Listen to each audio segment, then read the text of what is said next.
Hey everybody, welcome to Kimmel's Irish Pub. Time for another movie review. Tonight's movie, another Netflix film. You know, I noticed it says Netflix. I don't know if that means it's a Netflix original or just a film. I don't know.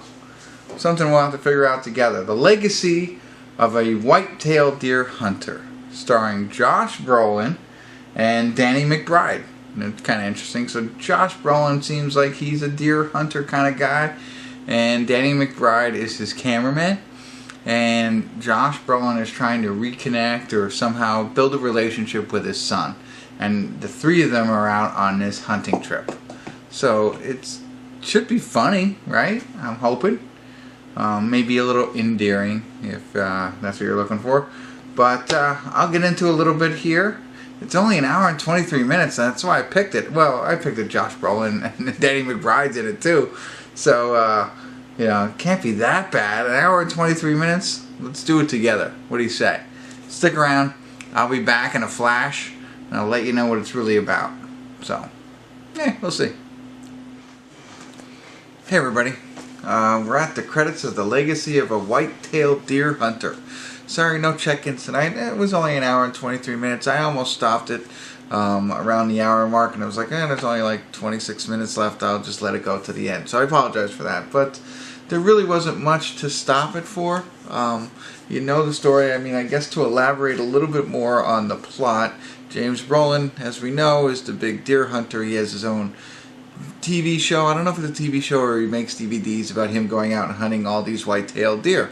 And that's his thing. And Danny McBride is his cameraman. Well, he has a son who is part of his broken marriage. So he was married. They had the son together. They are now divorced. So he shared custody, it seems like. And that's the whole plot of the movie, is the father-son connection there. So he lives, or at least part-time, with his mother, who is now dating someone else and potentially getting married.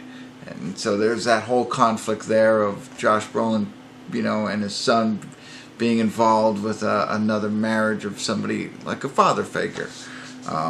And so that whole dynamic is happening, and he's trying to reconnect with his son throughout this entire trip.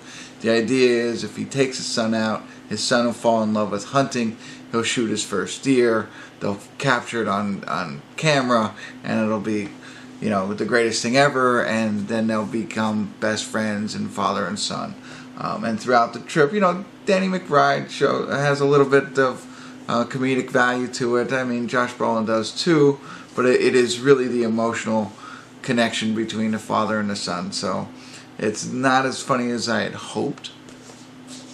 There were some parts, but it's more emotional. So dealing with things from a broken marriage and stuff like that. So I think a lot of people can relate to that. A lot of people either came from a broken home. When I say broken home, that seems terrible when you say it like that, but from homes where parents ended up separating or divorcing. Or you're a parent yourself and going through the same type of thing.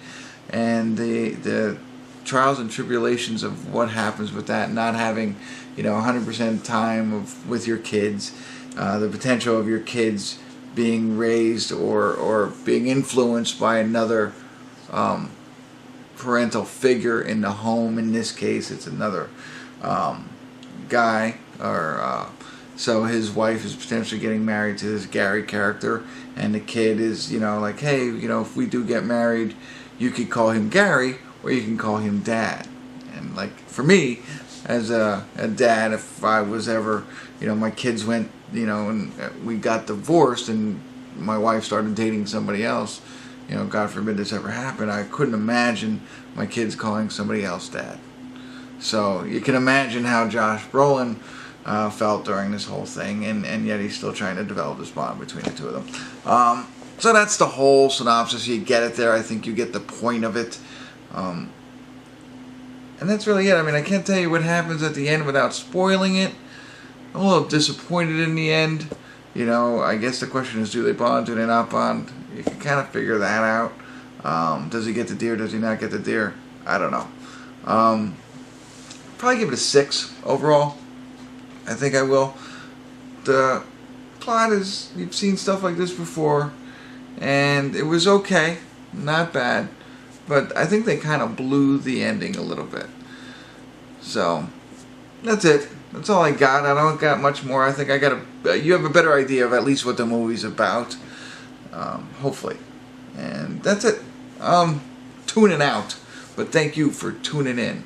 We're giving it a 6 on the Legacy of a Whitetail Deer Hunter. It's free on Netflix if you subscribe. So if you're into 6s, or if you're into movies about fathers bonding with their child, you might like this a little bit more than I did. And if you check it out, I'd love to hear your comments. But thanks for tuning in. Kimmel's Irish Pub.